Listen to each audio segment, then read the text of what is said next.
Selamat sore teman-teman semuanya. Hari ini kita ketemu lagi ya pada acara uji lanjut beda nyata jujur ya. Nah, di sini sebenarnya analisa untuk beda nyata jujur ini biasanya digunakan untuk beberapa perlakuan yang memiliki nilai yang signifikan. Artinya saat kita uji ANOVA dia berbintang 1 atau berbintang 2. Sedangkan untuk yang NS biasanya kita tidak pernah melakukan uji lanjut. Nah, di sini saya memiliki perlakuan P1 hingga P12. Saya memiliki 12 level perlakuan. Kemudian ulangannya sebanyak 3 kali, ulangan 1, ulangan 2, dan ulangan ketiga. Dan di sini saya sudah memiliki data hasil pengamatan saya, sudah saya masukkan ke tabel juga. Kemudian dari hasil pengamatan yang sudah saya lakukan ini saya jumlahkan per masing-masing, kemudian saya juga rata-rata per masing-masing. Nah, di sini intinya untuk uji BNJ yang digunakan untuk proses notasi nantinya itu menggunakan rata yang ada pada kolom ini yang sudah saya blok ini. Pada analisis ANOVA era kanon faktorial, hasil ANOVA sidik ragam milik saya ini ternyata yang terdapat notasi bintang 2 atau berbeda nyata adalah pada sidik ragam perlakuan. Nah, jadi yang perlu saya uji lanjut adalah pada perlakuan. Sedangkan untuk yang blok dia NS artinya non signifikan atau berbeda tidak nyata sehingga tidak perlu dilakukan uji lanjut. Langkah selanjutnya kita langsung masuk pada rumus yang BNJ ya. Nah, rumus BNJ ini sama dengan QPV dikalikan akar KTG per R. Nah, QPV ini didapatkan dari tabel BNJ, di mana dengan cara mengetahui DB dari KT galat sama dengan 22, kemudian DB perlakuan sebanyak 11. Nah, sekarang kita masuk pada rumus ya. Dan perlu diingat untuk DB galatnya adalah 22 dan DB perlakuannya adalah 11. Nah, DB ini yang kita gunakan untuk mencari nilai QPV ini. Nah, sekarang kita lanjut untuk mencari nilai QPV-nya. Nah, di sini sudah saya sediakan tabel untuk BNJ. Nah, pertama kita lihat pada deret pada kolom pertama ini. Nah, kolom ini menunjukkan deretan untuk derajat bebas galat. Tadi derajat bebas galat kita adalah 22, maka kita tarik ke bawah ya, dari atas ke bawah sampai ke nomor 22. Kemudian arah yang ke kanan ini satu baris menunjukkan DB perlakuan atau DB pada poin yang signifikan. Kalau misalnya dia RAK-nya faktorial, mungkin faktor interaksinya atau mungkin faktor P-nya saja, A-nya saja, atau salah satu dari itu. Nah, tadi kita sudah ketahui bahwa DB perlakuan kita adalah 11.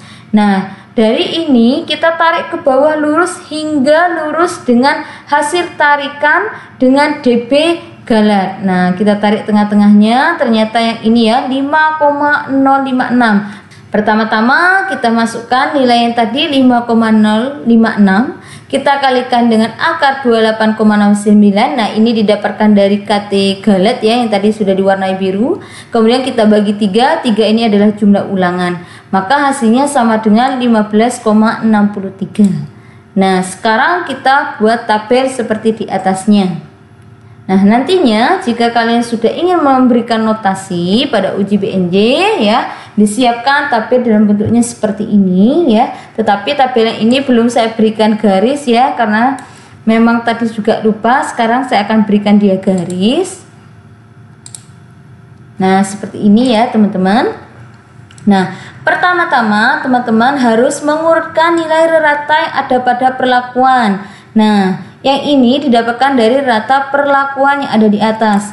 Pengurutan ini ya didasarkan dari nilai yang terkecil hingga nilai yang tertinggi, sehingga pada perlakuan di sampingnya ini juga tidak urat ya. Jadi P1 langsung ke P5 karena nilai ratanya itu memang diurut dari kecil ke besar ya secara vertikal. Kemudian dibuat juga ke kanan ya secara vertikal dengan diurutkan dari kecil ke besar juga. Nah, itu langkah keduanya setelah kita mencari nilai BNJ. Kemudian selanjutnya adalah kita harus mengurangi selisih atau mencari selisih. Nah, selisih ini didapatkan dari yang pertama adalah caranya mengurangi 14,33 ini dengan kolom P1 juga 14,33 ini pada baris pertama, sehingga didapatkan selisih 0,00. Begitu juga dengan P5 yang mempunyai rata 18,67, kita kurangi dengan 14,33, didapatkan selisih 4,33. Begitu juga seterusnya hingga P9 33,00 kita kurangi dengan 14,33, maka dihasilkan 18,67. Begitu juga seterusnya hingga pada P9 yang paling akhir dengan P9 yang paling bawah ini. Jadi 33,00 kita kurangi dengan 33,00, hasilnya adalah 0,0. Begitu caranya teman-teman, sangat mudah ya untuk langkah yang kedua ini. Nah, kemudian kita masuk pada langkah yang terakhir ya, yaitu pemberian notasi. Nah, pemberian notasi di sini berdasarkan berhentinya garis atau warna, kemudian nantinya untuk mempermudah kita memberikan huruf ya. Nah, di sini nantinya biasanya saya menggunakan cara warna dan garis. Nah, jadi pertama-tama kita harus membuat pewarnaan sesuai dengan yang kita inginkan. Misalnya saya maunya nanti jika warna merah itu untuk keterangan yang huruf A ya, notasi A, kemudian warna hijau untuk garis yang B. Nah, seperti itu. Kemudian kita lanjut sekarang. Untuk penentuan notasi ini ya, pada langkah yang akhir ini, pertama-tama caranya adalah dari hasil selisih ini kita lihat ya, kita bandingkan juga dengan nilai BNJ. Kita ketahui bahwa nilai BNJ adalah 15,63. Kita cari nilai yang di bawahnya 15,63. Yaitu kita lihat ke bawah ya. Ini masih di bawah 15,63. Dan ternyata hingga P8 ini ya, 27,33 ini. Nah, selisih yang di bawahnya 15,63 inilah yang memiliki notasi A, dan biasanya saya berikan warna, saya akan berikan dia warna merah. Karena untuk mempermudah saya mengingat bahwa yang ini notasinya A begitu. Kemudian langsung saya tulis notasi di sini adalah A. A hingga garis yang ini, hingga garis yang ini ya, hingga garis ini ya, hanya. Nah, kemudian kita pindah pada kolom selanjutnya. Pada kolom selanjutnya kita lihat sampai di manakah yang nilainya di bawahnya 15,63. Kita tarik ke bawah, kita cek. Nah, ternyata hingga yang paling bawah nilainya ini semuanya di bawah 15,63. Maka kita beri warna lain, warna hijau misalnya begitu ya, kita kasih warna hijau. Nah, warna lain ini ya diberikan karena satu, dia berhenti tidak lurus dengan yang ini ya. Kalau 13 ini kan ada garisnya hanya di sini, lurusnya dengan 8,67. Sedangkan pada kolom yang selanjutnya ini lebih dari P8 atau di bawahnya yang ini ya, maka otomatis dia notasinya beda. Maka kita berikan dia notasi yang B. B dari mana? Ya dimulai dari ini, dimulai dari adanya warna yang berbeda. Kita berikan warna di sini B.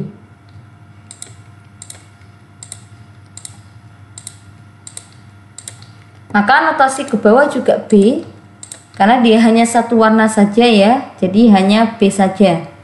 Nah, seperti itu teman-teman caranya. Sebenarnya mudah sekali ya. Yang penting kita tahu dia berhenti sampai di mana warnanya, kemudian notasinya juga sampai di mana.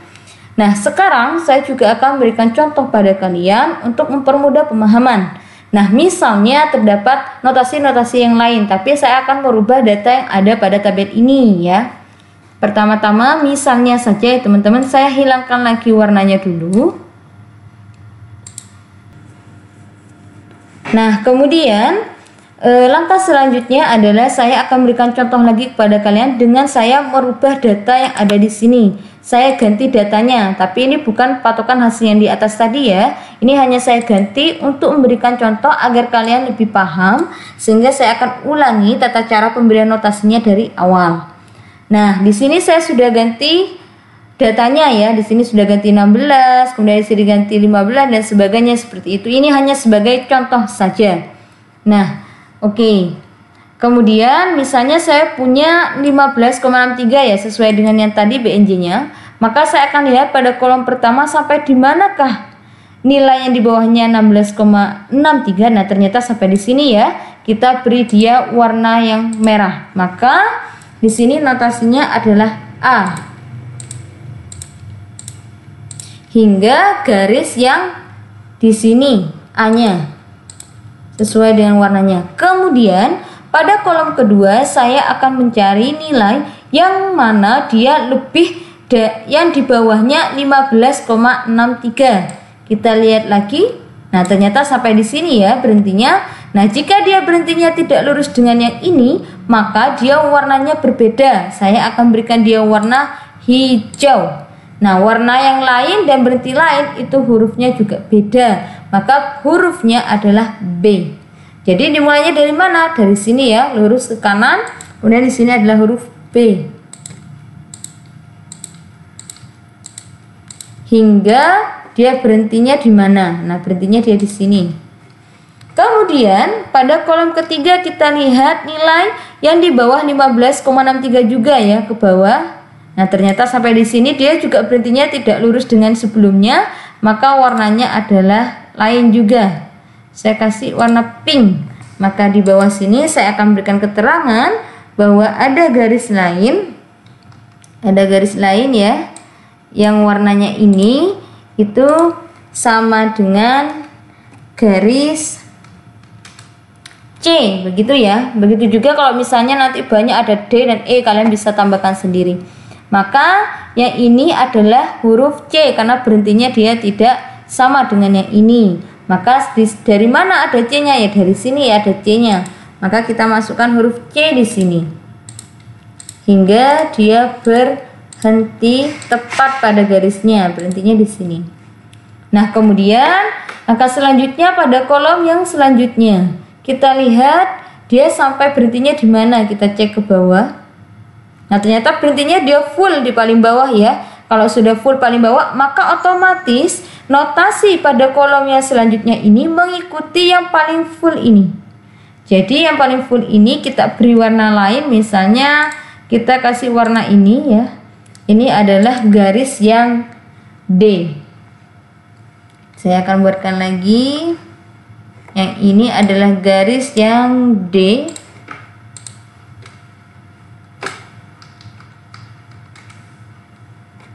Maka kita beri dia juga huruf dari lurus ini, huruf D. Nah, seperti ini ya teman-teman. Nah, jadi cara penentuan notasi seperti itu. Ini hanya contoh saja ya teman-teman untuk mempermudah pemahaman kalian. Nah, sekarang saya menemukan kasus yang ketiga. Misalnya dia berhentinya di tengah-tengah, lurusnya bagaimana? Kan seperti itu ya. Saya akan berikan contoh yang ketiga agar kalian paham untuk penentuannya. Nah, sekarang saya akan hapus lagi.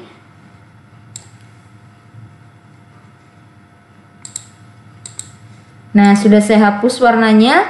Kemudian notasinya juga saya akan hapus. Kemudian rata yang ini saya akan kembalikan ke awal terlebih dahulu. Nah, sekarang saya sudah punya data seperti ini.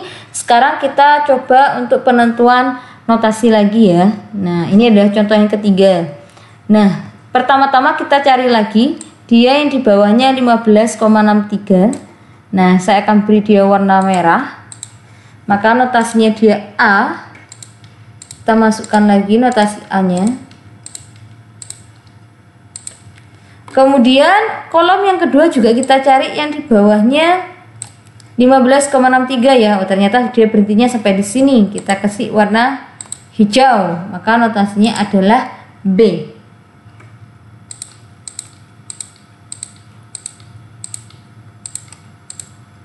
Kemudian pada kolom selanjutnya kita cari lagi yang di bawahnya 15,63. Nah, ternyata berhentinya dia lurus dengan yang ini ya.